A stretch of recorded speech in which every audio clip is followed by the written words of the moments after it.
Well, we're delighted to have Natalie Bennett with us this morning in Rotherham, the national leader of the Green Party.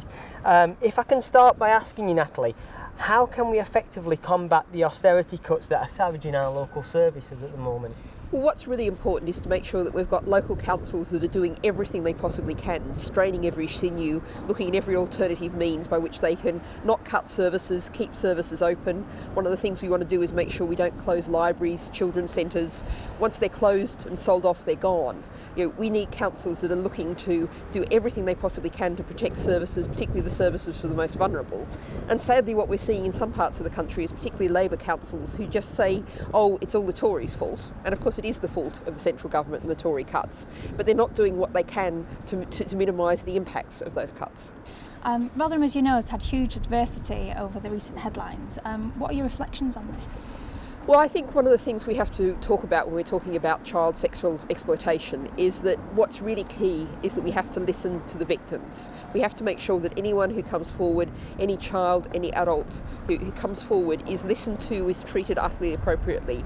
Some of these are very vulnerable people, and it's really important they get the services and support that they need. And it's also really important that we don't stigmatise communities. The reality is this is a problem across all communities. I was on radio recently talking about some recent convictions from Rotherham on the same day in which we saw the BBC scandals of all of the child sexual exploitation, the assaults that we've seen happening in the BBC. This is a problem across all communities. We need to acknowledge that, and that's really important, because if we don't do that, there's a real risk that victims will be missed, victims won't be listened to, if we just stigmatise one community about this issue. How could the Green Party make an impact on taking Rotherham forward and making it a desirable and safe place to live?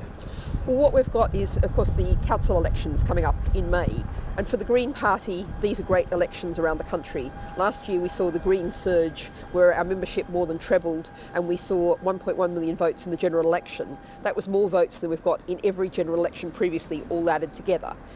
Now, these are the chance that we can turn the Green surge into Green seats. And lots of people up and down the country, but particularly people who live in councils that are pretty well one-party states, where they're dominated by one party. Lots of people are saying, yeah, I'd love to have a Green councillor on the council, in there scrutinising, asking tough questions, being a new broom sweeping through some dusty corridors. We really need that scrutiny, that questioning that's just not happening on our councils at the moment, particularly in those one-party state councils.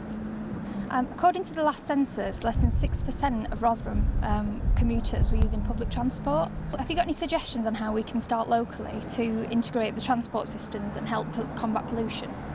Well, obviously this is a hugely important issue, and one of the things I find when I go around the country, particularly in the north, people will often say to me, I'll be during the day, I'll be visiting, and will say to me, I'd love to come to that evening meeting you're doing, but the last bus to my village is 5:30, so I can't make it. Or indeed, I think it was also in Yorkshire, someone very bravely came along to a meeting and the people said at the start, Sue over there, is anyone going her way because she caught the last bus here and doesn't know how she's getting home? We need to provide people with reliable, affordable, convenient public transport that actually runs when and where they want. We also need to focus on walking and cycling for shorter distances to make the provision so people can use those services. It's very difficult at the moment in the times of austerity, but councils really need to be doing everything they possibly can, looking at alternative options, perhaps community options, ways of keeping those, particularly bus services, going in rural and regional areas, because that's really a key. Lots of people don't have access to a car, older people, people with lower incomes, and they really get trapped if they don't have the vehicle available to them and there isn't a public transport service. What examples can you give from your visits all over the country which demonstrate the impact that a small group of green activists can make? Well, I was thinking about, as I was here, Huddersfield, not terribly far from here, and we've had 3 Greens on the councils there for some time, and they've had a massive impact there, being able to introduce lots of measures, particularly focusing on warm, comfortable, affordable to heat homes for everybody. Through the push of the Greens, tens of thousands of homes in Huddersfield were insulated. There's what's known as the Primrose Hill Solar Village, and people see their bills significantly cut living in social housing with the energy there. I was recently in Norwich, and there they were focusing particularly on the impact of air pollution and diesel buses, really old diesel buses, and the impact. And the Greens on that council were actually able to push to get the council to go and look for money that was available, but no one had thought to look for it. They got the funding. They've actually got some of their buses now much cleaner, and now they're pushing to get more and more of the buses replaced with cleaner, either electric or low emissions alternatives. So, even one Green on the council can ask and be challenging. A good example is down in Islington in North London, Caroline Russell. She's the opposition. There is one Green and every other councillor is Labour. And Caroline is able to really support community groups who want to question the council, challenge what it's doing. Her being there in the town hall is a real source of opposition that supports all the people who want to get the best for their community. As we're standing candidates in the upcoming local elections, how would you see Green policies stimulating investment in further education and also promoting small businesses and innovation in Rotherham? Well, I've just actually come here from visiting a sustainable kitchens business in Sheffield.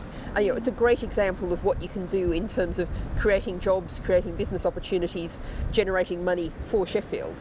And we need to see, strong local economies. That's the foundation of green economic policy, built around small businesses, cooperatives, and that means we've really got to level the playing field. At a national level, we've really got to make big multinational companies pay their taxes, pay their fair share, treat their workers properly.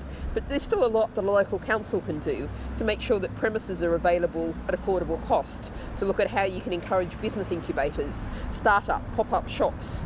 How can you help ensure that in the market people are able to, at a low cost, start their business, get going. So there's a lot that you can do to really support those small businesses. Nationally, we need to change a lot of policies, but locally, we've really got to understand that's the key. Very often, lots of councils have seen big chain stores, out-of-town supermarkets as any kind of solution.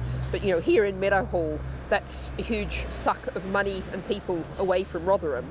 We need to make this a vibrant town centre, a town centre that people want to come to, are able to come to, and where small business can flourish. Lovely, thank you very much. And I just want to say, on a personal note really, a big thank you for inspiring me.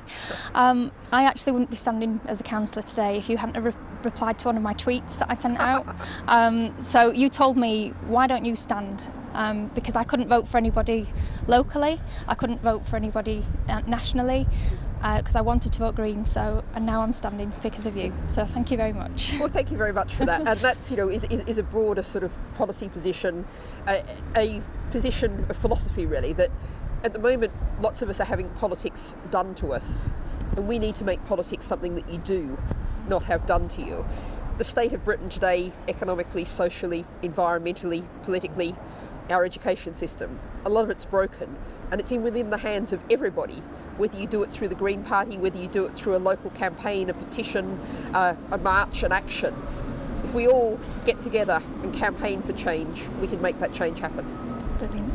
Thank you very much. Thank you very much.